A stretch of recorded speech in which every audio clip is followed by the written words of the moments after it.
Hello friends, welcome to cultural vlogs. இன்றைக்கி நம்ம ஒரு சூப்பரான முருங்கைக்காய் மசாலா ரெசிபி தான் பார்க்க போகிறோம். சாதாரணமாகவே சாம்பாரில் ஒரே ஒரு துண்டு முருங்கைக்காய் சேர்த்து பண்ணாலே அதனோட வாசனையும் டேஸ்ட்டும் அப்படி இருக்கும். இன்றைக்கி நம்ம மொத்தமாகவே நிறைய முருங்கைக்காய் சேர்த்து பண்ண போகிற இந்த மசாலா எப்படி இருக்குன்னு வீடியோக்கு போய் பார்க்குறதுக்கு முன்னாடி இது வரைக்கும் நம்ம vlog-ஐ சப்ஸ்கிரைப் பண்ணாதவங்க சப்ஸ்கிரைப் பண்ணிக்கோங்க. அப்படியே பக்கத்தில் பெல் ஐக்கான் அழுத்தி அதில் ஆலையும் டிக் பண்ணிவிடுங்க. சரி, வாங்க வீடியோக்கு போகலாம். இந்த முருங்கைக்காய் மசாலா பண்ணுறதுக்கு நான் இந்த சைஸில் முருங்கைக்காய் கட் பண்ணி எடுத்திருக்கேன். ஒரு 15-20 பீஸ் போல் இருக்கும். இது நம்ம ஒரு கடாயில் இட்லி தட்டு வச்சு அதுக்கு மேலே இந்த முருங்கைக்காய் வச்சு 5லேருந்து ஒரு 7 நிமிஷத்துக்கு நம்ம வேக வச்சு எடுத்துக்கலாம். அதுக்குள்ளே இந்த மசாலாவை அரைச்சி எடுத்துக்கலாம். 1/4 கப்பு துருவின தேங்காய், 1/2 ஸ்பூன் சோம்பு சேர்த்து இந்த மாதிரி கொரகொரப்பாக அரைச்சி எடுத்துக்கலாம். தேங்காய் நிறைய சேர்க்க வேணாம், இந்தளவு போதும். இந்த பக்கம் பாருங்கள், நம்ம முருங்கைக்காய் வெந்து வந்தாச்சு. நல்லா வெடித்து வெந்து வந்திருக்கு. அது ஒரே ஒரு பீஸ் எடுத்து காட்டுறேன். இதோ பாருங்கள்.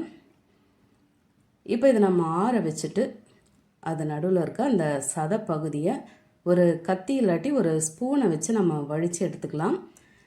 இந்த சதை பகுதியை வழிக்கும் போது நம்ம அடிக்கான வழிக்க வேண்டாம். அது அப்புறம் ஒரு மாதிரி கசப்பு டேஸ்ட்டுக்கு வந்துடும். அதனால் கொஞ்சம் மேலோட்டமாக இருக்கிற மாதிரி வழித்து எடுத்துக்கலாம். அது அன்னைக்கு சாப்பிடும்போது நமக்கு அந்த கசப்பு தெரியலைனாலும் மறுநாள் வச்சு சாப்பிடும்போது அந்த கசப்பு கண்டிப்பாக நமக்கு தெரியும். அதனால் பார்த்து கேர்ஃபுல்லாக இந்த மேலே ஓட்டமாக இருக்கிற பகுதி மட்டும் நீங்கள் வடித்து எடுத்துக்கோங்க. இப்போ இந்த மாதிரி நம்ம வேக வச்ச அந்த முருங்கைக்காயெல்லாம் வடித்து எடுத்துட்டோம். இந்த அளவுக்கு நமக்கு சதைப்பகுதி கிடச்சிருக்கு. இப்போ இதை நம்ம அப்படியே வச்சுட்டு இந்த பக்கம் ஒரு கடாவியை சூடு பண்ணி அதில் 3 டேபிள் ஸ்பூன் எண்ணெய் விட்டுக்கலாம். எண்ணெய் சூடான பிறகு 1/2 ஸ்பூன் சோம்பு சேர்த்து நல்லா பொரிய வச்சுருவோம். சோம்பு பொரிஞ்ச பிறகு 1 கப்பு வெங்காயம் நல்லா பொடியாக கட் பண்ணி அதை சாஃப்டாக வதக்கிக்கலாம்.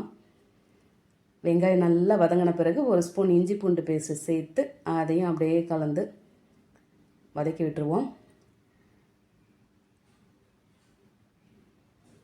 அடுத்ததாக தக்காளி நல்ல பொடியாக கட் பண்ணது 1 கப்பு சேர்த்து அதையும் நல்லா குழைய வதக்கிக்கலாம். தக்காளி நல்லா வதங்கின பிறகு 1 கப்பு நல்ல பிஞ்சு கத்திரிக்காவை நல்ல பொடியாக கட் பண்ணி சேர்த்து அதையும் நல்லா கலந்து வதக்கிடுவோம்.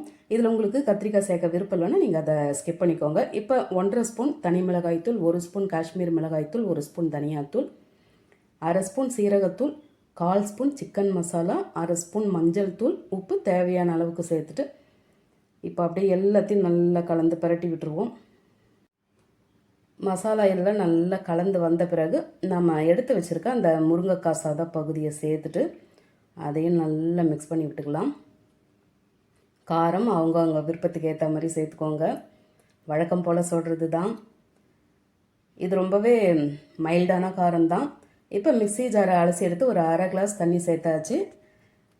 நான் கொஞ்சம் தொக்கு மாதிரி வேணுன்றதில் தண்ணி அதிகம் சேர்க்கல. உங்களுக்கு வேணும்னா நீங்கள் மசாலாவும் கொஞ்சம் தண்ணியாக எக்ஸ்ட்ரா சேர்த்துக்கோங்க. 1 கொத்து கருவேப்பிலை சேர்த்தாச்சு. மூடி போட்டு ஒரு 4 நிமிஷம் கொதிக்க வச்சுருக்கேன். இப்போ 4 நிமிஷம் ஆயிடுச்சு. நம்ம அரைச்சி வச்ச அந்த மசாலாவை சேர்த்து ஒரு முறை அப்படியே கலந்துட்டு திரும்பவும் ஒரு 3 நிமிஷம் போல் மூடி போட்டு அப்படியே கொதிக்க வச்சுருவோம். தேங்காய் சேர்த்துட்டு ரொம்ப நேரம் கொதிக்க வேண்டாம். இப்போ 3 நிமிஷம் ஆயிடுச்சு.